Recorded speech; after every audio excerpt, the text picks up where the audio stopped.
Sejam muito bem-vindos ao canal Mesa de Debates. Né? Vai começar mais uma entrevista, né? Como todo mundo sabe, meu nome é Guilherme. Tô aqui junto com o meu amigo André Bom Tempo, né, nesse projeto. E hoje, para falar sobre a Lei de Segurança Nacional, um tema que é bastante debatido nos movimentos sociais, né? E é um tema bastante preocupante. Eu trouxe aqui o professor Luiz Felipe Osório para a gente trocar essa palhinha, né? Fazer esse, né? Trocar essa figurinha sobre esse tema bastante importante que ganha uma relevância mais importante ainda, né? Nesse período de crise onde que os trabalhadores vão começar a se manifestar, né? Então é isso. Pessoal, Felipe, tudo bom com você? Antes da gente começar, por favor, se apresente. Olá, Guilherme, como vai? Eu mando uma saudação especial aqui a todos e todas que acompanham o Mesa de Debate. É uma enorme satisfação poder estar com vocês aqui. Eu sou professor de Direito e Relações Internacionais da Universidade Federal Rural do Rio de Janeiro e autor do livro Imperialismo, Estado e Relações Internacionais, livro que foi resultado do meu trabalho de pós-doutorado e que se propõe a discutir as teorias das relações internacionais aplicando diretamente na prática do imperialismo, a realidade aí do nosso âmbito internacional. E, claro, pesquisa e estudo temas relacionados ao direito, à política e às RI. Sim, muito interessante, né? Então vamos começar no nosso papo. Primeiramente, eu queria que você explicasse para o ouvinte, né, o que é essa Lei de Segurança Nacional. É sempre bom, antes de chegar no ponto específico, até porque ficar falando sobre os meandros da letra fria da lei nem sempre é a coisa mais agradável. Eu gosto sempre de tentar contextualizá-la, de entender qual é a sua história, qual é o seu parâmetro. Isso que a gente chama de Lei de Segurança Nacional, ela é a lei número 7.170, do ano de 1983, no governo Figueiredo. Ou seja, é mais uma das leis feitas, elaboradas durante o período da história nacional conhecido como a ditadura civil-militar. Essa ditadura se instaurou a partir de 1964 e teve vigência até 1985. Então, vejam vocês, ao longo desses 21 anos, muita coisa ocorreu e muitos desdobramentos e transformações ocorreram no interior do seio, dentro desse próprio governo militar. Dentre elas, houve momentos em que esse governo foi um governo mais repressivo, menos repressivo, e essa lei de segurança nacional ela está inserida justamente em um momento em que já se vislumbrava, já se preparava aquilo que muita gente chama, e que acabou ficando notoriamente conhecido, como uma transição lenta, gradual e segura rumo à redemocratização nacional. Então, a lei de um momento muito específico, ou seja, do estertor, dos finalmente, desse período que assombrou o país durante tanto tempo. E aí é interessante notar, Guilherme, eu sempre faço questão de ressaltar que ela não veio sozinha. Ela veio dentro de um bojo legislativo que tentou, em alguma medida, cercar, ou seja, tentou, em alguma medida, garantir que essa transição fosse, de fato, lenta, gradual e segura rumo a uma nova ordem política e constitucional. Junto com a Lei de Segurança Nacional, vieram também outros instrumentos legislativos. Cito aqui, por exemplo, um que já nem existe mais, foi muito recentemente revogado, como o Estatuto do Estrangeiro. O Estatuto do Estrangeiro ele é a lei número 6.815, de 1980, e foi recentemente revogado pela Lei de Migração, que foi promulgada no ano de 2017, a Lei das Migrações. E essa Estatuto do Estrangeiro tinha, em grande medida, uma dinâmica muito semelhante à Lei de Segurança Nacional. Dentro desse bojo também, eu poderia citar tranquilamente uma das leis, que a gente pode chamar aqui dos entulhos da ditadura civil-militar, uma das leis que ainda vigora, e que é objeto de muita polêmica, de muito debate, que é a lei de anistia. A lei de anistia também é do ano de 1979, né? Então, ou seja, a lei 6.683, 79, também no governo Figueiredo, lei que talvez seja o maior símbolo dessa transição lenta, gradual e segura. E o interessante é que, a despeito do conteúdo ainda autoritário dessas leis, ou seja, ainda que elas venham de um período político de repressão, são leis que foram recebidas, mantidas e posteriormente consideradas constitucionais, ou seja, de acordo com a nova ordem, mesmo após a redemocratização nacional, mesmo após a Constituição de 88, conhecida como a Constituição Cidadã. Então, é interessante notar que esses meandros e a sobrevivência da própria Lei de Segurança Nacional vai muito além da mera técnica jurídica.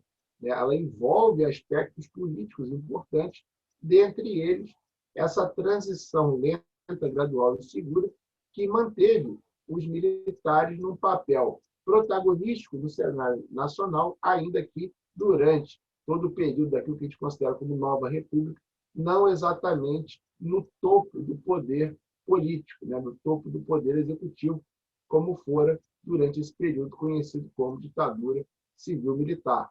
Então, é sempre bom a gente ter esse panorama em mente para que a gente possa discuti-la.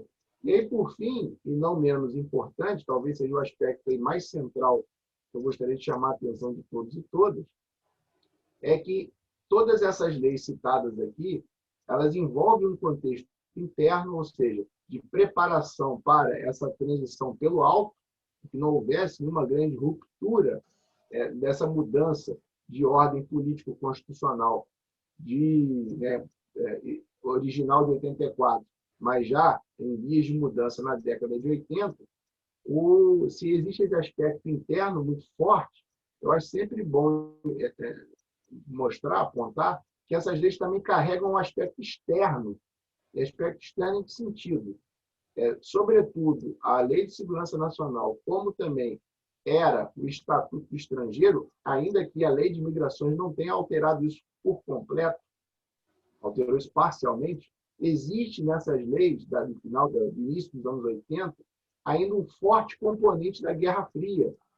Ou seja, ainda existe dentro dessas leis um tratamento do estrangeiro como o inimigo a ser combatido, o que é um resquício da Guerra Fria, mas antes de qualquer coisa, é próprio de um sentimento anticomunista que sempre esteve voltado para evitar revoluções, insurreições e processos de levante social, como ocorrido na própria Rússia a partir de 17 e no mundo como um todo daí em diante. Eu nunca deixo de lembrar, todos e todas, que esse modo leis de segurança nacional ele não é exclusivo desse período de ditadura civil-militar. Essas leis de segurança nacional, não fortuitamente, não por obra do acaso, elas começaram a partir do êxito da Revolução Socialista na Rússia, e começaram pelo mundo todo, quando se começou a ter registro de também se colocar nas leis proibições legais para a subversão da ordem. Sempre bom pontuar isso. E aí eu chamo a atenção que no Brasil, por exemplo, a primeira lei nesse sentido acompanhou a tendência mundial e tem seu registro em 1935. Ela foi sofrendo alterações em 38, em 42, mas a primeira lei do Brasil nesse sentido, ela veio em 35 e veio para ficar. Mesmo naquilo que a gente considera como, por exemplo, uma democracia liberal, que foi de 45, mais ou menos, até 61, 64, ainda dentro desse contexto democrático, também foi promulgada uma lei de segurança nacional em 52. Até várias outras leis e decretos legislativos altamente autoritários no mesmo sentido da Lei de Segurança Nacional, até desaguar naquilo que a gente tem de atual, essa de 83, e que ainda nos assombra com essa herança maldita desse período da ditadura civil-militar. Perfeito, Luiz. Eu queria que você falasse, né, para a gente, né, explicasse, né, de forma mais assim, aonde concretamente essa lei, ou quais são concretamente exemplos que, que essa lei é aplicada? Bom, boa pergunta. Inclusive, essa lei ela ganhou o palco principal do debate político muito recentemente, depois de ficar por muito tempo eclipsada, né? Muita gente, inclusive, nem sabia que ela ainda tinha sido mantida desde esse período, né? Desde a década de 80 até hoje. Ela deixou de ser utilizada dentro da nova República, ainda que não tenha sido revogada. E, muito recentemente, nós nos deparamos novamente com ela ao ser aplicada pelo nosso Supremo Tribunal Federal. Primeiramente, né, num caso que ficou mais conhecido, mais famoso, que foi o caso da prisão em flagrante do deputado Daniel Silveira. A prisão dele foi com base no artigo 18 dessa lei, que busca defender ou busca imprimir pena àquele que atenta contra o livre exercício dos poderes da União ou dos Estados. Inclusive, a prisão do Daniel Silveira foi em flagrante de delito, depois que ele fez uma postagem em rede social. Outro caso semelhante, e agora com um militante da esquerda, né? O Daniel Silveira é um conhecido deputado da extrema-direita. Também houve o caso do militante Rodrigo Pilha, do Partido dos Trabalhadores. Né? Ele foi autuado com base no artigo 26 dessa mesma lei, que proíbe, né, que incrimina, que imputa como crime a calúnia ao presidente, e, no caso, ele fez um protesto, estendendo uma faixa chamando o Bolsonaro de genocida, e foi autuado dentro dessa lei, tendo ficado preso um bom período de tempo e relatado vários abusos que ele recebeu ao longo desse tempo na prisão. Sim, você falou do caso do deputado da extrema-direita, né? Acho que seria muito interessante, né, a gente aprofundar um pouco mais em relação a esse caso, já que você citou, porque eu vi e muitos setores da esquerda aplaudindo, né, a prisão do deputado por conta das suas posições, né, da extrema direita e tudo mais, né? E aí cabe a pergunta, né, para você, né, como combater essa extrema direita sem apelar para essas leis que na verdade, né, acaba se voltando contra a esquerda? Exatamente, Guilherme. Essa reflexão sua é muito boa. Quando ele foi preso, né, houve, de fato, uma movimentação em parte da esquerda, celebrando, inclusive, a prisão dele. Eu sou da opinião que, sobretudo a partir de leis antidemocráticas como essa, nós não podemos, ainda que sejam elementos políticos de espectro contrário ao nosso, celebrar, até porque, com muita certeza, isso se voltará contra nós numa intensidade muito pior do que foi esse falsete, né? Esse arremedo de aplicação da lei contra o referido deputado. Eu chamo sempre a atenção que nós precisamos, para poder fazer a crítica, né, para se colocar à esquerda e fazer a crítica da sociedade, do Estado, das instituições, precisamos entendê-las. Né? E para entendê-las, nós precisamos compreender o que de fato é o Estado e o que de fato é o direito. Discute-se muito sobre isso, se a partir das reformas legislativas, se a partir de políticas públicas, se a partir de aplicação das leis progressistas, democráticas, nós conseguiremos avançar para um mundo melhor. Né? Nós precisamos ter no horizonte que mecanismos são esses para que a gente não possa incorrer em erros. Né? Eu tenho a compreensão, Guilherme, de que tanto o direito quanto o Estado eles vão se constituindo em torno de uma sociabilidade histórica muito própria do nosso tempo, que vai se constituindo em torno da mercadoria.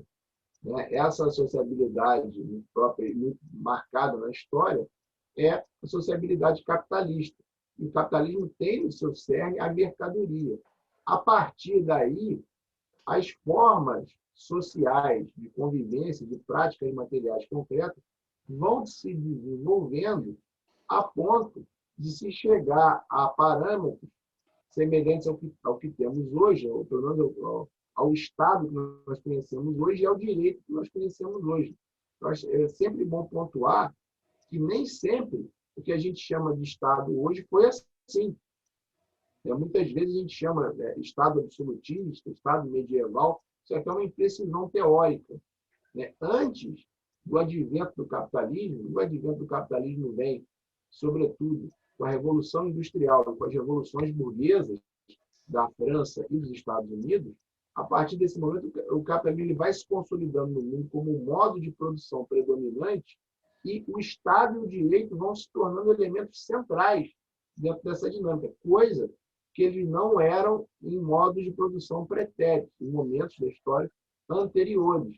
É sempre bom entender isso. E, com base nisso, a gente começa a compreender que o Estado ele vai atuando enquanto uma forma política estatal própria do capitalismo e vai ganhando todos os contornos do capitalismo, assim como também é o direito. E se são formas do capitalismo, em última instância, ainda que, por meio de muitas políticas públicas, consigamos vitórias importantes no campo progressista, e isso não pode ser subdimensionado aqui ou desvalorizado, ainda que, por meio do elemento jurídico, nós consigamos resolver a vida das pessoas, que muitas vezes determina a vida e morte das pessoas, uma lei aqui, outra lei ali, nós temos que entender qual é o limite dessa luta. O limite do avanço progressista pelo Estado, pelo direito, ele tem um teto muito baixo, uma vez que tanto o Estado quanto o direito são formas, uma forma política estatal e o outro a forma jurídica do capitalismo. E dali não conseguem sair. Em última instância, eles estarão beneficiando aqueles que detêm o capital e, dentro dessa ordem política, aqueles que detêm o capital são os elementos da direita. Perfeito. Pode falar, desculpa. Não, pode continuar, eu te interrompi, desculpa. São os elementos da direita. E por mais que nós temos exemplos, e vou dizer que são as exceções que confirmam a regra de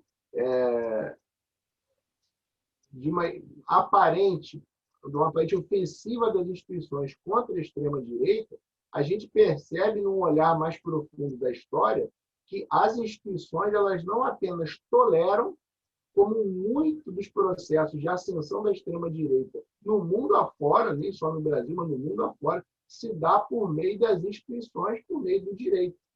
A gente precisa entender, dentro dessa dinâmica, como o capitalismo funciona dentro de uma normalidade, e essa normalidade é aquela em que as instituições parecem estar funcionando, muita gente se preocupa, nos momentos de crise, em dizer que as instituições estão funcionando. A gente precisa entender como que a dinâmica das instituições funcionando e como essas instituições em crise e quais são as saídas que o capitalismo apresenta dentro da sua ordem. As saídas que o capitalismo apresenta dentro da sua ordem, muitas vezes, são saídas autoritárias, se não fascistas. Não há como combater a extrema-direita que não seja pelas revoluções sociais. Nós percebemos, Guilherme, que ao longo da história foi justamente a vitória das esquerdas, por exemplo, na Segunda Guerra Mundial, que permitiu a derrota dos movimentos nazifascistas no coração da Europa, e ainda assim isso não resultou na sua eliminação total, por exemplo, só do continente europeu. Depois da Segunda Guerra Mundial, o fascismo esteve presente nas pontas da Europa, tanto na Grécia quanto em Portugal e na Espanha. Ainda assim, o fascismo ficou, em alguma medida, com a cabeça para baixo da superfície, ali ainda muito latente, mas sem perder a sua potência dentro das sociedades europeias. E no mundo, e como as sociedades europeias estão no centro do capitalismo, em alguma medida, elas influenciam as outras partes do mundo, e isso, em grande medida, foi se contendo. Hoje, no momento de crise e de derrocada das esquerdas, a gente vai percebendo como que essa dinâmica vai se alterando e, em uma crise internacional um parâmetro somente em 1929, tem essa crise iniciada em 2008, a gente percebe como que a extrema-direita vai voltando com força no mundo todo, a ponto, inclusive, de resgatar símbolos e dinâmicas próprias daquele momento da década de 30. Então, veja, o momento atual é muito complicado e o combate a essa extrema-direita ele não pode, ele pode até perpassar o Estado e as instituições, até pode. Só que nós precisamos entender que não é por aí que nós eliminaremos o fascismo da terra. Né? Ou seja, nós podemos minorar e conseguir acobertar durante um bom tempo como que as coisas funcionam, mas entendendo que o fascismo ele é um produto do capitalismo, ou seja, ele é o capitalismo sem a sua maquiagem institucional, a gente consegue entender que a derrocada do fascismo será a derrocada do capitalismo. Sim, e na sua opinião, né, por que no caso, né, desse deputado da extrema-direita, a esquerda comemorou? Né? A esquerda brasileira está muito adaptada a essas instituições? Pois é, esse é um bom ponto. A mesma esquerda que comemorou a prisão do deputado, muito provavelmente foi a esquerda que saudou a Operação Lava Jato. Né? E a esquerda que está excessivamente atrelada às instituições, né? Imersa numa armadilha, numa jaula de aço, da qual ela não consegue escapar. Né? Ou seja, se nós compreendermos que as alterações, que as transformações que pensamos e que almejamos para o mundo só podem ser obtidas dentro da ordem constitucional, a gente se coloca uma jaula de aço, da qual a gente entra num labirinto do qual a gente não consegue sair e fica dando cabeçada. É importante lembrar também as experiências históricas para que nós possamos aprender com elas. Né? Eu não preciso nem dizer que nos 13 anos de governo do PT, do Partido dos Trabalhadores, o Brasil teve um incremento institucional absurdo, absurdo no bom sentido, gigantesco, né? Se expandiu enormemente. As universidades federais, por exemplo, se expandiram no Brasil inteiro. E não só todo o aparato estatal, ele teve um incremento tremendo, e não só o aparato estatal, mas o aparato judiciário. Né? Nós verificamos tribunais, um fortalecimento das instituições como um todo, do próprio Ministério Público. E nós percebemos que foram justamente essas instituições alimentadas pelo Partido dos Trabalhadores que resolveram morder a mão que os alimentava. Ou seja, resolveu se voltar contra esse partido, criminalizando e, sobretudo, criminalizando a partir de movimentos puramente políticos, no qual muito mal se tentava dar qualquer revestimento jurídico. Todo esse aparato jurídico da Lava Jato, por exemplo, era facilmente rebatido por qualquer estudante de direito. A pessoa não precisa nem ser um grande jurista para rebater aquilo ali. Só que a condenação de importantes quadros do PT, como, por exemplo, o presidente Lula, foram condenações de cunho político. Tanto que o Lula só pôde ser solto quando houve condições políticas para tanto. Então, ou seja, celebrar a imparcialidade, a neutralidade do Estado é de um desconhecimento tamanho perante toda essa dinâmica que cerca as formas sociais do capitalismo. Sim, e professor, uma coisa, entrando no assunto em relação ao PT, uma coisa que me chama a atenção, né, é que o PT, durante a Copa, né, de 2014, que ocorreu aqui no Brasil, acionou aquela lei antiterrorismo, né? Eu queria que você falasse mais um pouco em relação a isso. Veja, eu sempre quando posso, quando faço as críticas, normalmente essas críticas são de cunho teórico, eu sempre quando posso faço questão de reconhecer os méritos e as grandes conquistas sociais obtidas ao longo dos governos do Partido dos Trabalhadores. Agora, é inegável apontar que muitas não digo exatamente falhas, mas muitas lacunas que se voltaram contra o próprio partido estão nessa incompreensão do que é o Estado e do que é o direito.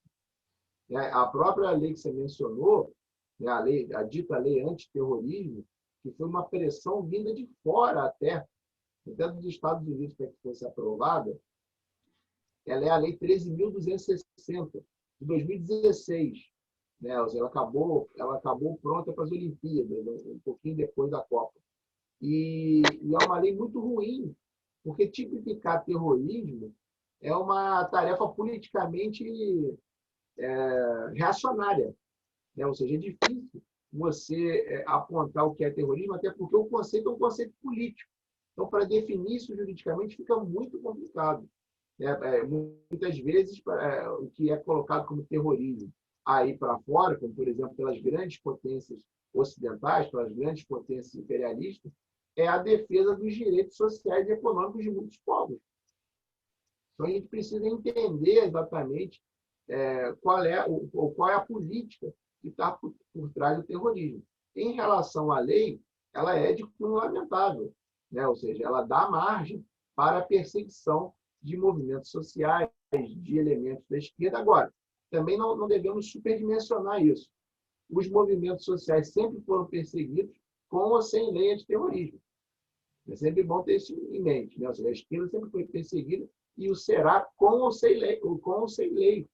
É bom lembrar, Guilherme, todos os absurdos perpetrados desde 2016 até hoje foram feitos com a Constituição cidadã garantidora de direitos vigente, ou seja, ainda em funcionamento, mesmo que moribunda, e uma Constituição que proibia muitas das reformas que foram feitas.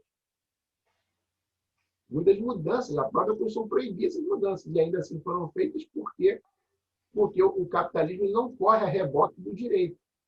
E o direito, sim, corre a reboque da política do capitalismo. Sempre bom lembrar.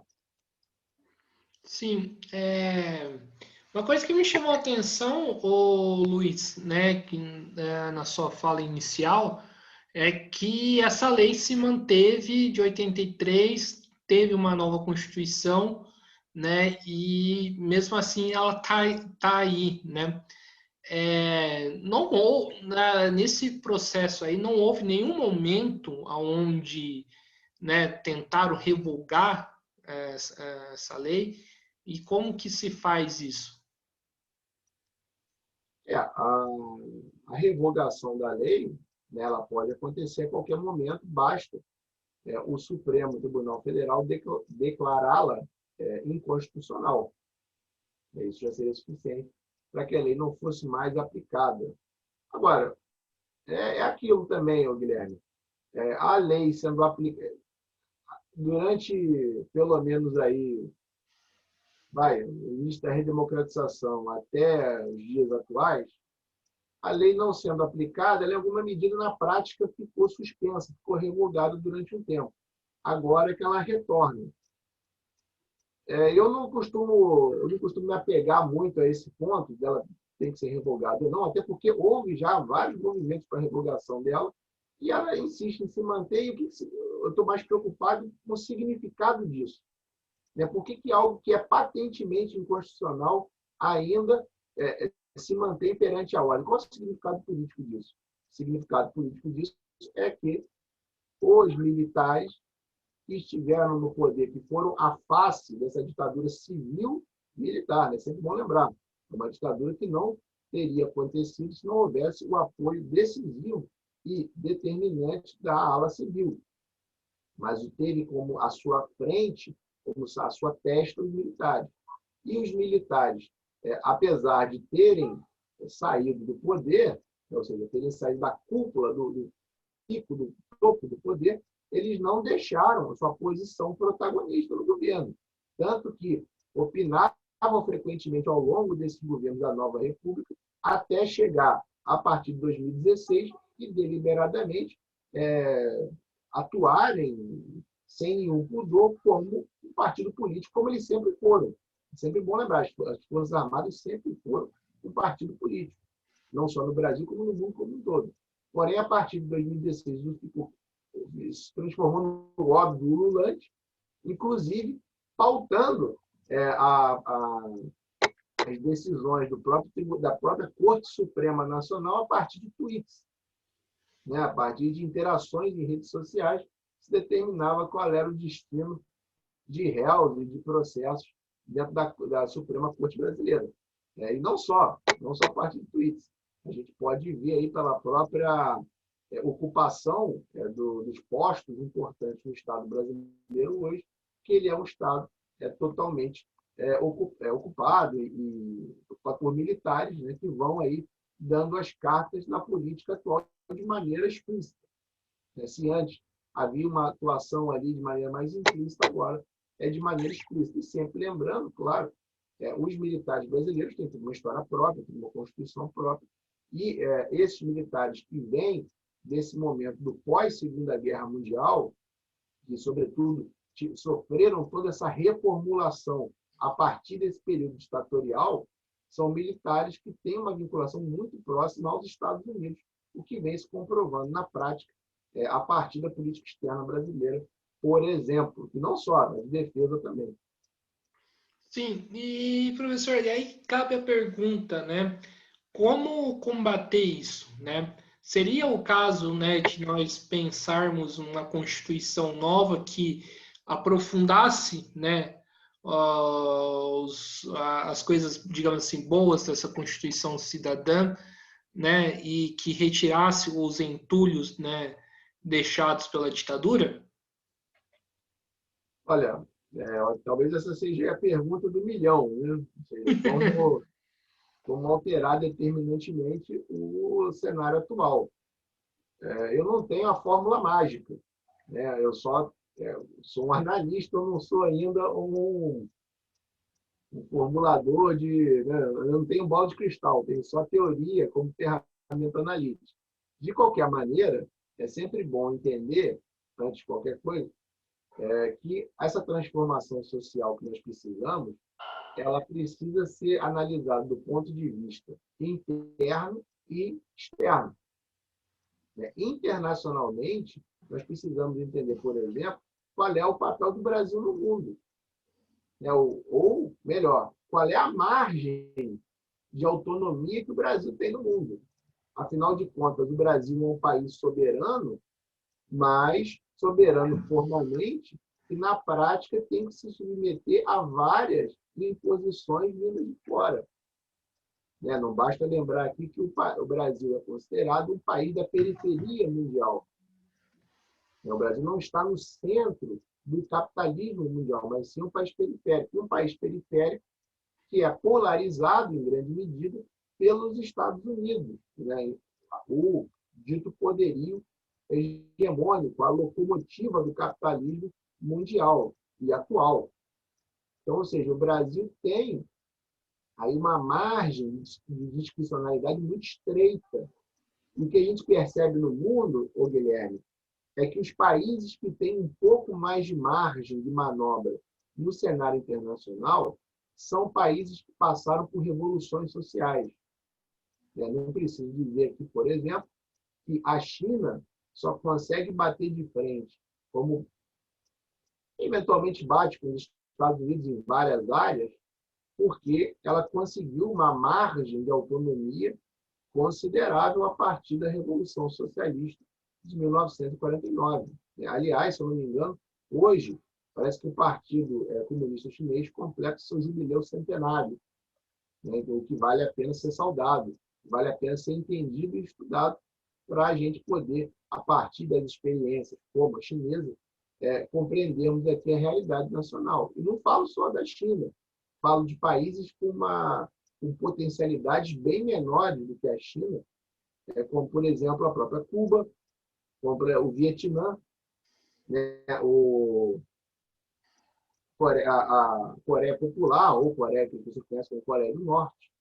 Até, em alguma medida, países que passaram por revoluções sociais, mas não exatamente socialistas, como o próprio Irã, a Revolução Nacionalista, que permitiu ter uma margem maior de manobra. A própria Venezuela, aqui na América do Sul, consegue, em alguma medida, ter uma margem de manobra ainda maior do que esses países do capitalismo periférico e um desenvolvimento altamente associado aos Estados Unidos.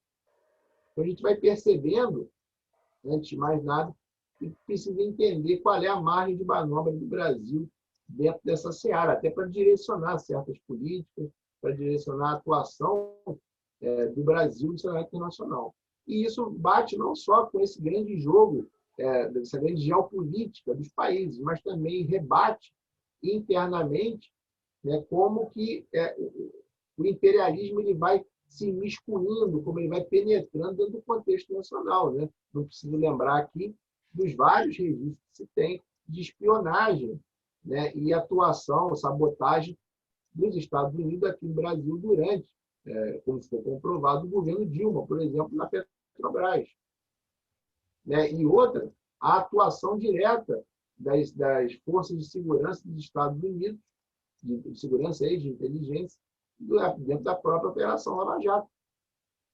Ou seja, isso é muito presente no nosso contexto, que vai mostrando como nós temos uma margem muito limitada, porque no mínimo arrobo de autonomia que nós demonstramos, né, não preciso nem dizer que o Brasil passou por uma grande revolução social, o mínimo arrobo de autonomia e de crescimento, de desenvolvimento socioeconômico, o que para um país de miséria extrema como o Brasil significa vida e morte de muita gente sobreviveu por causa das elogiosas políticas públicas. O mínimo arrobo já foi de imediato ceifado pelas grandes potências, já tentando desestabilizar e trazer um novo contexto para a potência regional que é o Brasil. Então, primeiro entender a partir daí. E isso traz várias implicações, até porque a própria elite talvez não seja o melhor nome, porque talvez não seja nem digno, né, da burguesia brasileira, vamos dizer assim, das burguesias brasileiras. Mas, por ser um país periférico, acaba que as burguesias nacionais elas são cada vez mais atreladas ao capital estrangeiro. E por ter essa dependência, elas até voluntariamente e inconscientemente, atuam para fomentar o capital estrangeiro aqui dentro. Isso vai minando qualquer possibilidade de desenvolvimento. Qualquer possibilidade de desenvolvimento mina também qualquer possibilidade de revolução social. Isso vai enfraquecendo de maneira tal em que as pessoas vão cada vez mais ocupando subempregos, vão tendo horizontes de vida cada vez mais estreitos, vão se contentando cada vez com menos, e vão numa espiral ladeira abaixo, se agarrando ao que tem, ao que pode, para poder sobreviver de alguma maneira, que é a espiral que nós estamos hoje. E nunca se engane, esse fundo do poço sempre pode descer mais um pouquinho, sempre pode ir mais para baixo. Então, é importante entendermos como que essa dinâmica vai se constituindo, claro, e a partir daí, entender como que é a dinâmica interna. O Brasil, em momento nenhum, passou por nenhuma grande mudança social na sua estrutura, como passou, por exemplo, os Estados Unidos. Dei exemplos aqui de países socialistas, mas os Estados Unidos mesmo passaram por uma transformação social importante a partir da sua guerra civil, que é conhecida como a Guerra de Secessão. É bom lembrar que lá houve uma disputa entre duas parcelas da burguesia nacional daquele momento ali, e poderíamos dizer que, por um lado, estavam os grandes latifundiários e proprietários de escravos contra uma burguesia ascendente que era voltada ao trabalho livre e ao mínimo desenvolvimento nacional. E foi essa que ganhou. O Darcy Ribeiro dizia, Guilherme, que no Brasil quem ganhou foi o Sul, como se uma referência ao sul dos Estados Unidos, como se o Brasil como se os Estados Unidos seriam se o Sul tivesse vencido essa guerra civil. Em grande medida, não está equivocado. Ou seja, o Brasil foi se tornando, aos poucos, um país cada vez para menos pessoas. E o contexto atual, infelizmente, vai corroborando toda essa dinâmica. Sim, e Luiz, você acha que o Brasil hoje vive uma verdadeira tragédia social com a pandemia, mas também com o desemprego, com a fome e tudo mais, Isso a gente sabe que, né, que ferver o caldeirão, né, e uma hora tudo isso transborda, como já está, né, se iniciando a transbordar. Você acredita que esse atual governo vai manter uma postura muito repressiva contra aqueles que se manifestam contrários a ele? Excelente. Essa sua pergunta me permite fazer uma analogia com o tema aqui do nosso debate. Olha que interessante.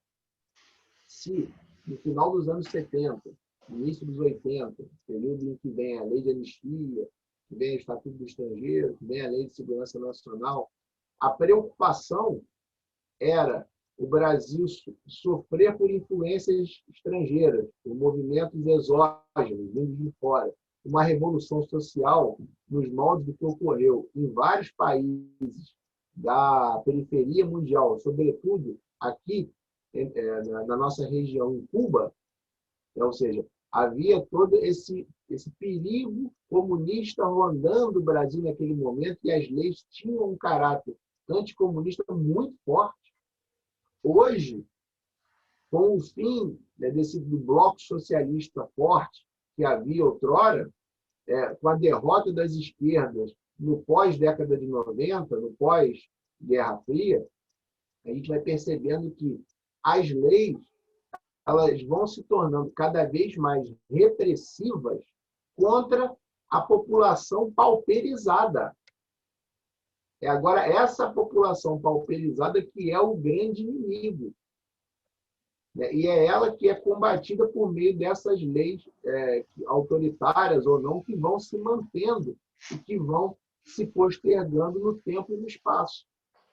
É interessante perceber isso, que quanto maior a crise econômica, maior o encarceramento, por exemplo. Maior a ocorrência de crimes contra o patrimônio. A gente vai percebendo como que esses fenômenos estão altamente conectados. Sim. E outra questão que eu faço, então, em cima disso que você coloca, então, isso explicaria, por exemplo, tanta ação, né, policial nas favelas. A gente teve, né, o caso do Jacarezinho, né, e isso teria uma relação, por exemplo, com as milícias, né, que hoje infestaram o Rio de Janeiro. Totalmente. Mas é sempre bom lembrar, né? A truculência e a violência nas periferias das grandes cidades médias, assim, ou seja, com a população mais pobre, ela sempre ocorreu, mesmo nos momentos de bonança. É sempre bom lembrar, mesmo nos momentos de bonança, ainda é capitalismo. Né? Nos momentos que a gente pode marcar aí como desenvolvimento. Ainda estamos nos marcos do capitalismo. O capitalismo é, por essência, um sistema desigual, e violento e repressivo. Então, ou seja, essa repressão com a periferia, ela é estrutural, ela é constante. O que você tem total razão em dizer que o período atual, ele assevera isso, intensifica essas ações, fazendo com que as ações não guardem o mínimo respeito da lei, ocorram ao completo arrepio da lei. Ou seja, da maneira mais bárbara possível. E, dado esse contexto, a população também vai legitimando esse tipo de processo. Porque vai se instituindo uma lógica de que são as populações pobres, são as populações pauperizadas que são o grande inimigo, porque são a grande ameaça. A própria discussão aí sobre armamento no Brasil, ela envolve isso. Quando se fala tem que armar a população brasileira, não passa pela cabeça das pessoas em armar a população, ocorrerá uma revolução social. Ou seja, a maioria vai se voltar contra a minoria. Isso sequer passa pela cabeça, por quê? Para se armar precisa ter dinheiro. E quem vai se armar é quem já tem dinheiro, ou seja, quem já está no controle, é quem já está no comando. Sim, Então, acaba virando, né, uma espécie de uma milícia particular do Estado, pode-se dizer assim, essa questão do armamento?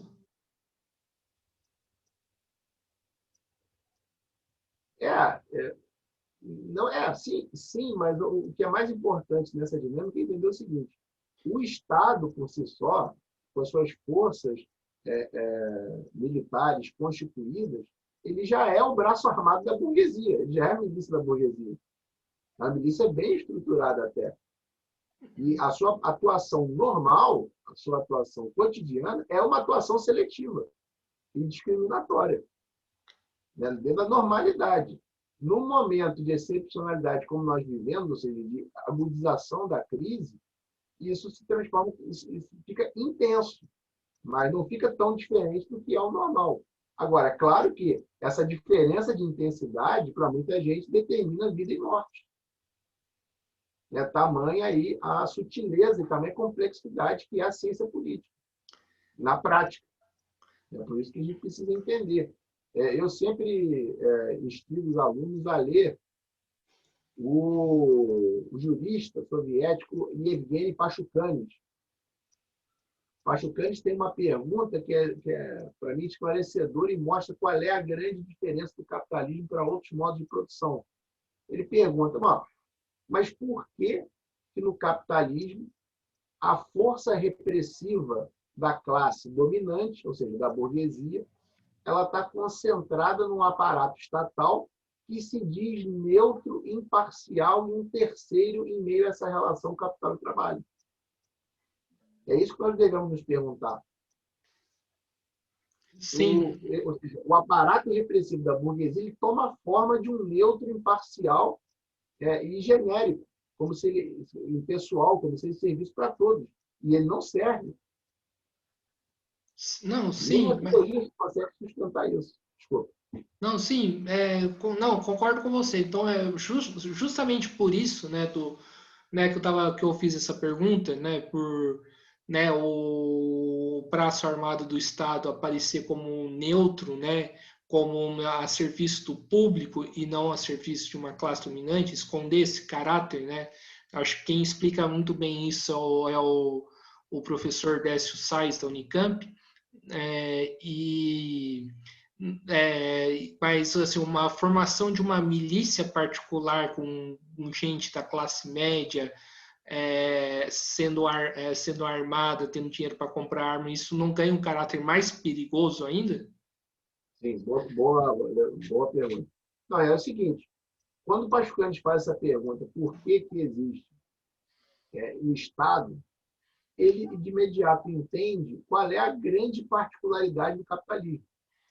Se comparar o capitalismo com os modos de produção anteriores, nós vamos perceber que no capitalismo o poder político ele está descolado do econômico, ainda que esse descolamento seja muito pequeno, seja relativo, não seja absoluto, mas ele é uma fenda, ele é uma brecha, mas existe. E é nessa brecha que acontecem os curtos-circuitos. É nesse tipo de brecha, por exemplo, que absurdos como a Operação Lava Jato se legitimam, inclusive perante a esquerda. Por quê? Porque na Operação Lava Jato, muitos dos grandes capitalistas nacionais foram presos. Isso aí seria impensável no escravismo ou no feudalismo, por exemplo. O senhor de escravo nunca seria preso por ninguém por maltratar seu escravo ou fazer qualquer outra coisa. Não tem um terceiro imparcial nessas relações. No capitalismo, essa forma política estatal que ganha a constituição da política, ela permite que haja esses curtos-circuitos. Ou seja, ela permite que nós tenhamos vitórias a partir de políticas públicas, a partir de reformas legislativas, a partir de uma lei mais progressista, da garantia das liberdades democráticas. Está tudo nesse vácuo. Então, ou seja, o Estado, em alguma medida, ele não é puramente, estritamente, o braço armado da burguesia. Ele é o braço armado da burguesia, mas isso com muitas mediações. Passa por muitas mediações. As milícias, não. A milícia é dominação direta com pouquíssimas ou sem qualquer mediação. E aí impõe a determinadas localidades uma dinâmica não apenas de segurança, mas também social, política, religiosa, que é a dinâmica que favorece cada vez mais, no caso brasileiro, a extrema-direita. Então, é importante entender isso, ou seja, essas mediações que existem dentro do Estado, ainda que sejam mediações que não transformem o caráter completo estatal, elas geram conflitos, fricções. Quando essa dominação armada é direta, muito menos.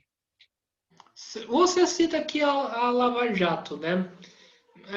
Eu converso muito, né, desde gente da minha família até, né, alguns trabalhadores, e muitos têm aquela seguinte sensação, né, tipo que antes a justiça só prendia pobre, agora com a Lava Jato a justiça prende o empresário rico, né?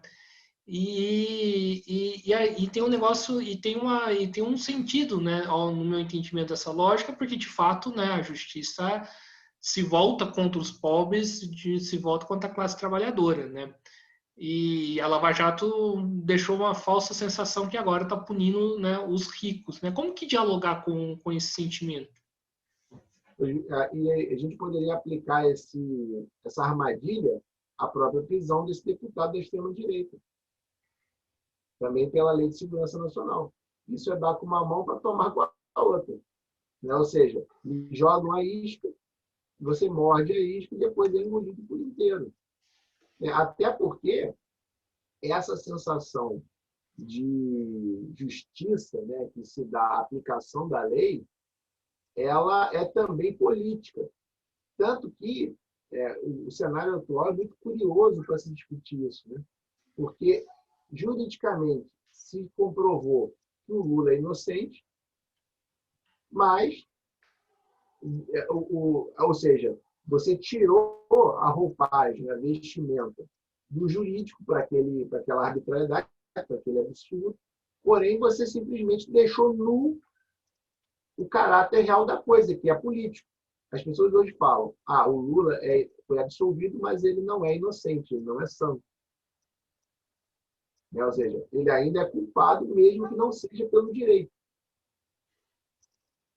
No fim das contas, é importante entender o direito para não ser engolido por ele. Mas nós não podemos também nos agarrar a ele. Porque se agarrar ao direito, Guilherme, é a mesma coisa que você tentar sair do buraco se puxando pelo próprio cabelo. Entendi, certo. E essa questão do Lula, né? Existe, né, e isso pode se aplicar em alguns outros casos, qual que é o peso da moral, né, e dos costumes nisso tudo, né? Porque, né, você tem, tipo, né, o juízo de valor, né? Tipo, mesmo que por exemplo, a polícia para alguém que é pobre, mesmo que o cara não seja inocente, mas com certeza ele é culpado, né? A própria questão do Lula, né? Eu particularmente tenho minhas críticas e também tenho meu pé atrás com o ex-presidente, mas eu só não vou sair julgando no meu juízo de valor se determinada pessoa é culpada ou não, né? Qual que é o peso disso tudo? Do juízo de valor nesse. É interessante porque a moralidade também ela vai mudando ao sabor da política. Né? Inclusive, você tem uma ideia, eu duvido que tenha alguém que seja, ou pelo menos faça um esforço para ser uma medida politicamente correta como o Lula. O próprio Lula. Mas a questão não é essa. O próprio Lula que está sempre defendendo pautas importantes, liberais, e se diz religioso e tudo, e está sempre e que bebe desse moralismo. A questão é que a moral hoje, ou seja, isso que a gente chama de moral, mas que vai constituindo o nosso juízo político, ela está caminhando cada vez mais para um anticomunismo aqui, no sentido de rejeição às esquerdas, de rejeição às propostas sociais. E aí talvez isso que está no ar, que a gente chama de moral, talvez o melhor nome para isso seria a ideologia. E a ideologia ela vai sendo constituída na nossa mente muito mais no nosso inconsciente do que no nosso consciente. E aquele bombardeamento que a gente tem o tempo inteiro nos ambientes sociais que frequentamos vão fazendo com que nós, subjetivamente, estejamos cada vez mais avessos à revolução, à transformação social e cada vez mais conformados com a deterioração da qualidade de vida. Veja bem, o que o filósofo francês Louis Althusser chama de aparelhos ideológicos do Estado. São aquilo que constituem a nossa vida. Por exemplo, escola.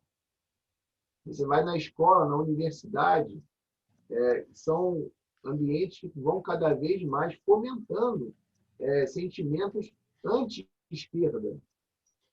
Religião, jornal, televisão, informação, meios de comunicação. Nós não temos sequer um canal da esquerda grande, forte. Nós temos iniciativas louváveis, difusas e espalhadas por aí, como, por exemplo, a própria mesa de debates aqui. Nós não temos um canal da esquerda forte que se contrapõe aos grandes canais do monopólio midiático. É importante a gente entender que a nossa percepção subjetiva de mundo ela vai sendo constituída no nosso inconsciente sem que a gente dê conta.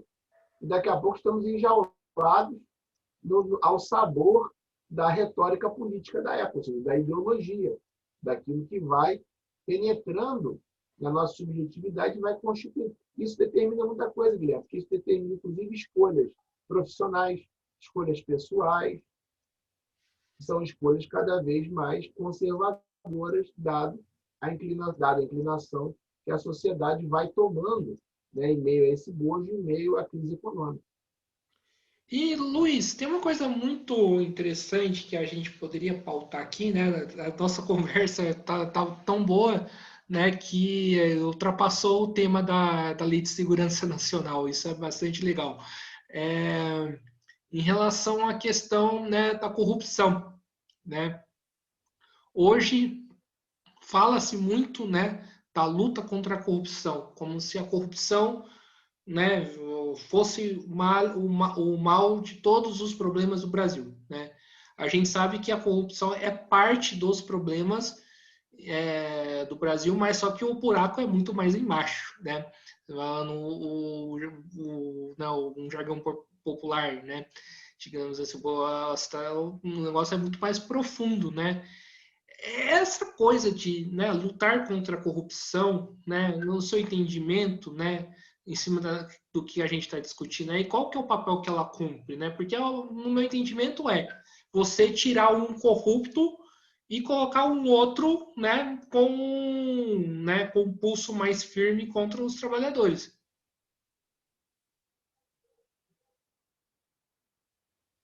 A corrupção ela nada mais é do que a fraude política.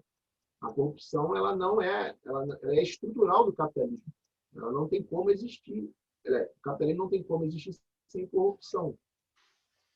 Ela é endêmica e estrutural. E quando ela é utilizada no debate político, ela é utilizada justamente para confundir. Porque ela bagunça os espectros políticos e bagunça todo o eleitorado. E aí você acaba escolhendo aquele que moralmente se apresenta superior, ou aparentemente, aquele que se coloca como caçador de marajás, como já foi no passado, como se coloca como o grande vilão, né, o vilão da corrupção, aquele que vai combater o herói da corrupção. E a gente vai percebendo que isso não é as pessoas não estão vinculadas exatamente. Claro, isso acaba permeando o juízo, mas, ao fim e ao cabo, a preocupação das pessoas não é exatamente a corrupção. Tanto que o próprio Bolsonaro, atualmente, o governo brasileiro atual, é um governo que foi eleito com esse discurso, né, de ser contrário à corrupção, e mesmo com a corrupção provada, não será, muito provavelmente, um governo que cairá em função de corrupção. Ele pode cair por outros elementos políticos, mas não exatamente por escândalo de corrupção. Isso pode ser até utilizado como uma ferramenta, mas não exatamente por isso. Não é por causa disso que ele vai perder o apoio. Não é à toa que já se circula por aí que a corrupção ocorreu para combater o comunismo, ou para combater a volta do PT, ou as esquerdas, ou coisa que vale, que é um valor maior e que por isso, qualquer ação possível e admissível. E veja, essa estratégia da corrupção também, Guilherme, ela não é nova, né? Isso aí a gente vai resgatar pelo menos Vargas, o apartamento do Juscelino Kubitschek na Vieira Solto, né, que foi motivo de muito debate na história do Brasil, e entre outras coisas. A própria ditadura militar tem estudos interessantíssimos mostrando como ela foi corrupta, interessantíssimos e sérios, né, mostrando como a corrupção corria solta. Ou seja, a corrupção ela não é métrica no capitalismo, porque ela é endêmica. E outra, ela não é exclusividade do governo A, B ou C. Ela é exclusividade da estrutura capitalista e não se restringe ao território brasileiro, né? Inclusive, no plano internacional, a corrupção começou a ser uma bandeira para a intervenção das potências estrangeiras na periferia. Eu não preciso lembrar aqui as variadas acusações que líderes nacionalistas foram recebendo ao longo do tempo de corrupção, Lava Jato entre elas, mas também vários outros tipos de perseguição a líderes progressistas aqui na América do Sul e em outros continentes, né? Ou seja, é sempre bom entender, é sempre bom pontuar qual é o caráter, né, dessa fraude política. Ela é utilizada basicamente para se perseguir a esquerda. Até porque, Guilherme, a grande corrupção, muito maior do que rachadinhas e esses subornos aí de $1 para cada vacina, muito maior que isso, a grande corrupção são os grandes processos de privatização, por exemplo, e que muitas vezes são legais e vão conforme a força do capitalismo atual. E as privatizações vão se mostrando cada vez mais como um dos exemplos de grande corrupção, de como que a corrupção não tem nada a ver com legalidade ou ilegalidade, mas sim tem a ver com o próprio funcionamento do capitalismo. Sim, você falou de Bolsonaro cair, né? Uma pergunta você responde bem brevemente, né? Você acha que o Bolsonaro cai? Eu dei uma traiçoeira, porque se eu falar aqui que não, amanhã ele cai, né?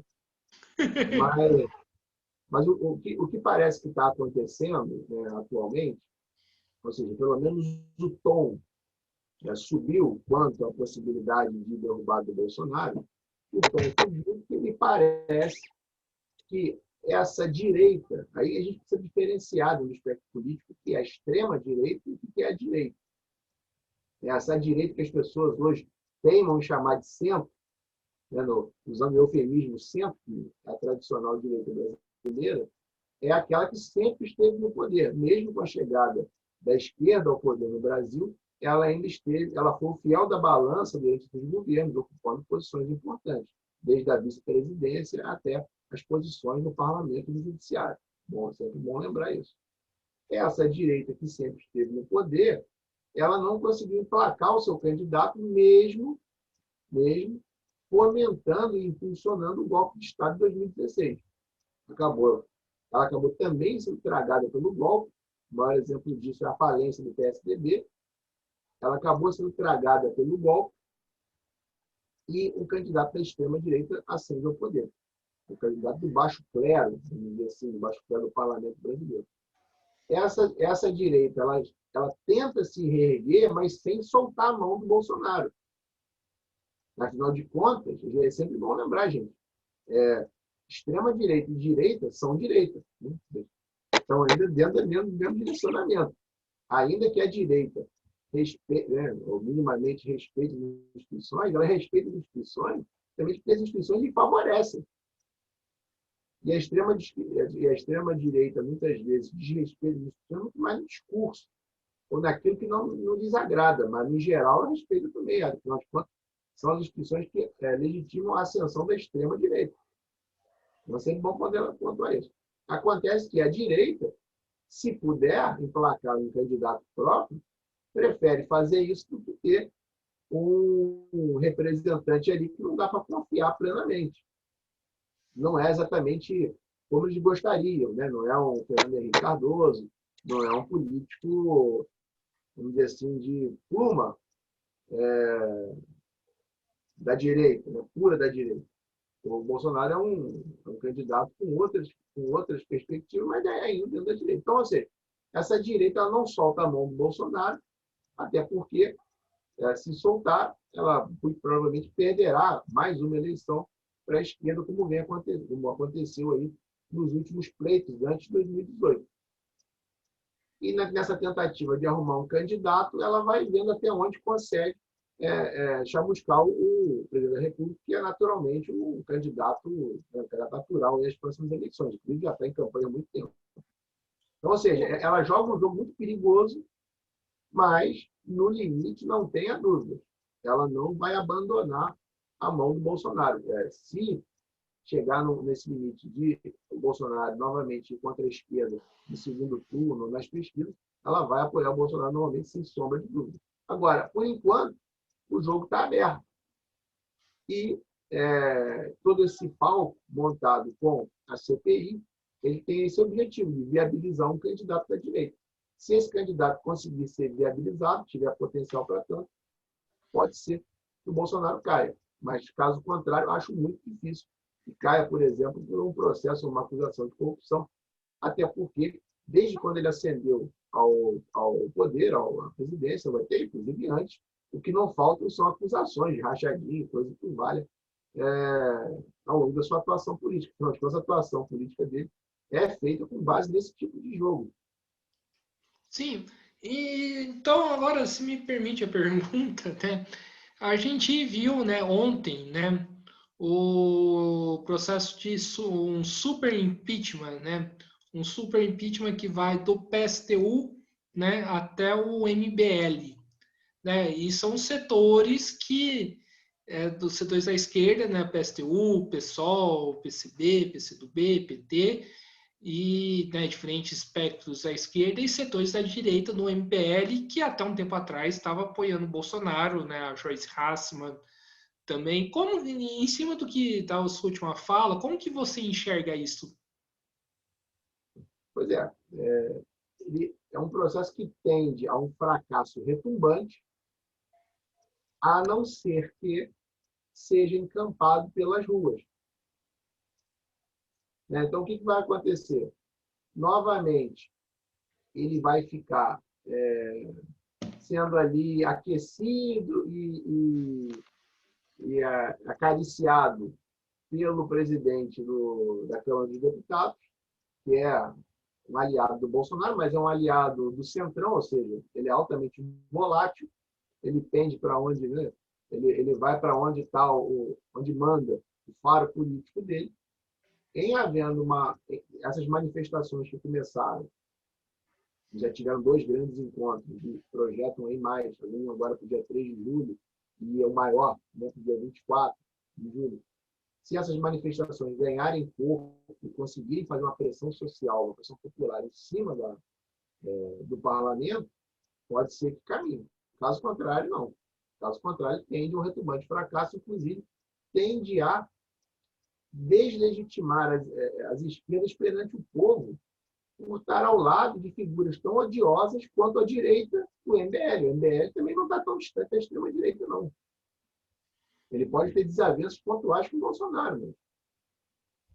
Ou seja, a armadilha que nós não podemos cair é, em nome de uma frente ampla, morrermos abraçados com o nosso inimigo. Até porque o nosso inimigo não vai afundar, ele não vai empurrar nossa cabeça para baixo. É mais ou menos igual lá no Titanic. No limite, vão sobrar as boias para os ricos e o pessoal vai se virar para ver se consegue não morrer afogado. Sim. E esse negócio de impeachment tira Bolsonaro e coloca Mourão, né? Eu vejo isso meio com preocupação, porque, né, a gente tem um governo, né, militarizado, né? A gente teve, né, um tempo atrás, né, o Pazuello no ministro da Saúde, que é um verdadeiro, né, desculpa o termo, canalha. E aí, como que fica se a gente tira o Bolsonaro e coloca o Mourão? Pois eu tenho escutado análises políticas interessantes nesse sentido, comparando o período atual com o governo Collor. Em alguma medida, tem uma procedência, porque no governo Collor a estratégia foi, né, deixar o vice, e sempre lembrando, né, Guilherme, se seguíssemos o rito do impeachment, o rito processual do impeachment correto, é a chapa que estaria cassada. Ou seja, era a chapa que teria que sair, tanto o presidente quanto o vice. Só que, na prática, naquele momento, eles fizeram uma adaptação à brasileira, de maneira que o vice permanecesse. E isso por quê? Porque as burguesias da época, as burguesias nacionais da época, se articularam de maneira que Itamar pudesse conduzir um processo de transição até se encontrar um candidato melhor do que o favoritíssimo da época, que era o Lula, que tinha perdido por pouco a eleição em 89. Então, veja, não é coincidência, né, toda essa dinâmica. Pode ser que um eventual impeachment tenha o efeito daquele de 91, 92, aquele de 92 com o Collor, ou seja, fica o Mourão ali preparando o terreno ou para um militar que caia nas graças das burguesias, ou mesmo por um elemento puro sangue da burguesia, aquele que seja bem mais palatável. É uma jogada arriscada, mas é uma jogada possível também. Sim. É uma jogada que está sobre a mesa.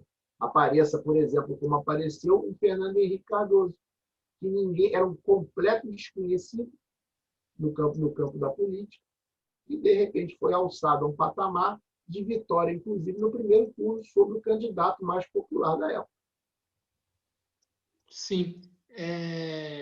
Agora, voltando, né, a questão da Lei de Segurança Nacional, né, a gente está quase encerrando aqui o nosso bate-papo, já está mais de uma hora. Eu queria que você explicasse para o público, né? Obviamente que eu já entendo o porquê disso, mas acho que é importante esclarecer para o público por que a Lei de Segurança Nacional é vista como inconstitucional. Ela é vista como inconstitucional principalmente porque ela restringe liberdade, sobretudo a liberdade de expressão, a liberdade de manifestação política. Mas veja, isso é uma coisa importante, claro, em função disso nós estamos aqui dialogando hoje, só que é também algo muito frágil. A gente não pode, Guilherme, eu acho que seria uma boa reflexão para a gente poder encerrar, sobrevalorizar ou subdimensionar certos movimentos. O que eu quero dizer com isso? A Lei de Segurança Nacional, ela inclusive pode ser aplicada não só num regime de extrema-direita, como é o no Brasil hoje em dia, mas ela pode ser aplicada também por um regime desenvolvimentista, nacionalista, que esteja voltado para evitar ameaças vindas do exterior. Muito do que aconteceu em Hong Kong, por exemplo, há pouco tempo atrás, foi, em alguma medida, uma lei de segurança nacional em que a China impôs àquela ala golpista de Hong Kong que almejava se vincular aos Estados Unidos, conseguir uma autonomia tal de maneira a ter um vínculo cada vez mais estreito com as potências ocidentais. O que a gente precisa ter em mente não é exatamente a lei, até porque, Guilherme, quem está nas periferias, quem vive o dia a dia, sabe que não pode confiar nas instituições, porque são justamente as instituições que as oprimem todo dia. Muitas vezes as instituições permitem que elas consigam um alívio aqui, um alívio ali, que é importante, mas não é o fiel da balança. Então, é justamente esse Estado que está ali oprimindo, é esse Estado que está por trás, muitas vezes, de boa parte daquela miséria local. Essas pessoas vão juntando com esse coro conservador que vai contra as políticas públicas expansivas, que vai contra a política monetária expansiva. Isso vai criando um caldo de rejeição ao que se chama de Estado democrático de direito, tal que as pessoas vão, em uma crise econômica, as pessoas vão cada vez mais legitimando as saídas autoritárias e da extrema-direita. É aí que a gente precisa atuar. Porque as massas são de esquerda. Agora, a gente não pode ganhar, a gente não pode ambicionar arrebatar as massas defendendo aquilo que elas rechaçam. Que aí nós vamos nos afastar delas. Eu lembro bem no dia seguinte do segundo turno, foi uma eleição apertada no sentido de levar o candidato, Fernando Haddad, para o segundo turno, né? Foi muito pouco. O Bolsonaro não ganhou no primeiro turno. E lembro, na época, ainda pensei no auge de uma certa ingenuidade, aquela esperança que nunca morre no fundo ali, né? Mas será que dá para reverter isso? Né? Pensando que... E aí, no primeiro dia de campanha, não que seria o melhor dos mundos, mas será que não dá para reverter? No primeiro dia de campanha do segundo turno, veio: esse é o candidato que vai defender o Estado Democrático de Direito. Bom, se eu tinha alguma dúvida de que ele poderia vencer, né, que não iria perder, a dúvida ali se sanou.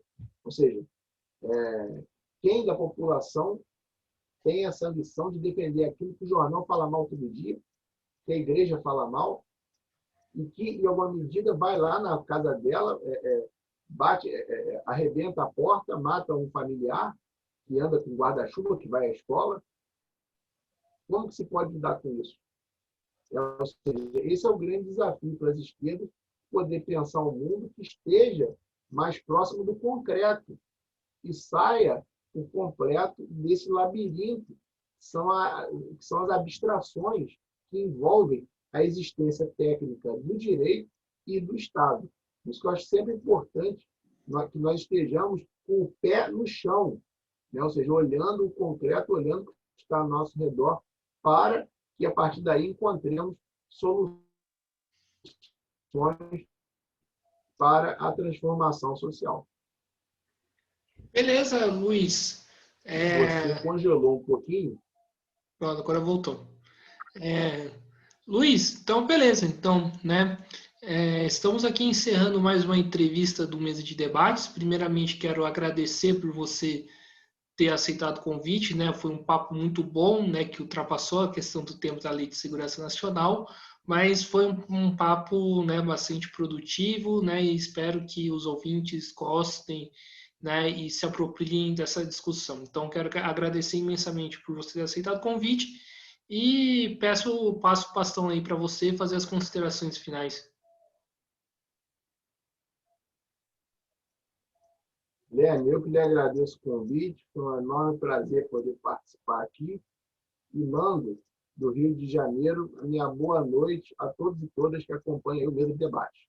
Adiante. Então é isso aí. Então, né, mais uma vez agradecendo o Felipe, agradecendo a você que estiver nos assistindo. Peço, né, para aqueles que estão nos assistindo, se inscrevam no canal Mesa de Debate Instituto um pouco, né?